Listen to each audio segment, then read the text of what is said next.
G20 देशों के शिखर सम्मेलन में शामिल होने के लिए दिल्ली आए कई नेता महात्मा गांधी को श्रद्धांजलि देने के लिए रविवार को राजघाट पहुंचे। रविवार की सुबह रुक रुक कर बारिश हो रही थी। इसके बाद भी संयुक्त राष्ट्र के महासचिव एंटोनियो गुटेरेस, बांग्लादेश की प्रधानमंत्री शेख हसीना और कई अन्य नेता राजघाट पर नजर आए।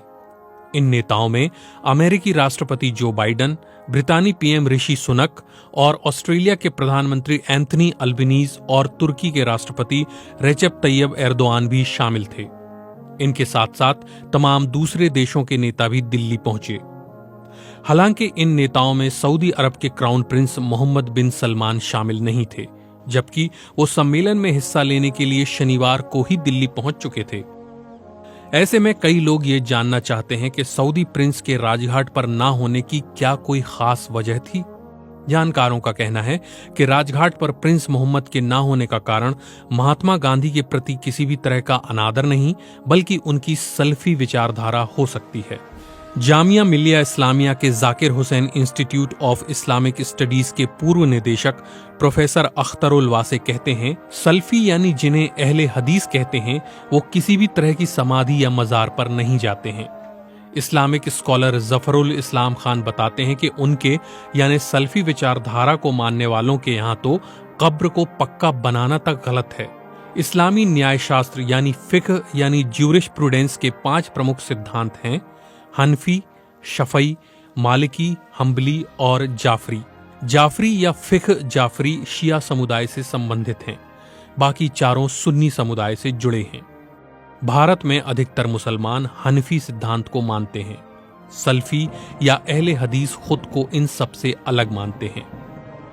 उनका मानना है कि ये सभी विचारधाराएं इस्लाम के आखिरी पैगंबर मोहम्मद की मौत के सदियों बाद वजूद में आई हैं और ये इस्लाम को लेकर अलग अलग इमामों की व्याख्याएं हैं।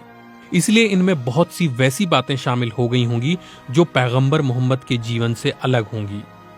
अहले हदीस सिर्फ इस्लाम के पवित्र ग्रंथ कुरान और हदीस के अनुसार इस्लाम को मानते हैं। हदीस से आशय पैगंबर मोहम्मद की कही गई बातें और अलग अलग समय में रसूल ने जिन कामों को अंजाम दिया उन पर आधारित संग्रह हैं। जफरुल इस्लाम कहते हैं कि 19वीं सदी में जब भारत में वहाबियत यानी अहले हदीस या सल्फी विचारधारा का प्रसार होने लगा तो ब्रितानियों ने उसे गैर मुकल्लिद भी बुलाया, यानी वो जो किसी का अनुसरण नहीं करते हैं। प्रोफेसर अख्तरुल वासे कहते हैं, किसी तरह की घटनाओं से जुड़ी 3 जगहों पर जाना ही वो मुनासिब समझते हैं: मस्जिदुल हराम यानी काबा, मस्जिदुल नबवी और मस्जिदुल अक्सा। सऊदी अरब के मक्का में स्थित काबा का निर्माण इस्लाम के पैगंबर इब्राहिम से जोड़कर देखा जाता है, जबकि मदीना में मौजूद मस्जिदुल नबवी में पैगंबर मोहम्मद की कब्र है। मस्जिद अक्सा यरूशलेम में है और मुसलमान ये मानते हैं कि पैगंबर यहीं से अपने जीवन काल में जन्नत को गए थे। मदीना में मौजूद पैगंबर मोहम्मद की कब्र को भी पक्का नहीं किया गया है और चारों तरफ से घेर दिया गया। मक्का और मदीना में रसूल के परिवार के लोगों और साथियों की कब्रों तक को मिटा दिया गया है, क्योंकि सल्फी विचारधारा में इस पर सख्ती से मनाही है। प्रोफेसर वासे कहते हैं कि आपने गौर किया होगा कि तुर्की के राष्ट्रपति रेचेप तैयब एर्दोआन राजघाट गए थे। वो हनफी विचारधारा से ताल्लुक रखते हैं। अरब मुल्कों और इस्लामिक देशों के बीच तनाव और प्रतिस्पर्धा की बड़ी वजहों में एक वजह अलग अलग देशों में इस्लाम की अलग अलग विचारधाराओं के अपनाने की भी रही है।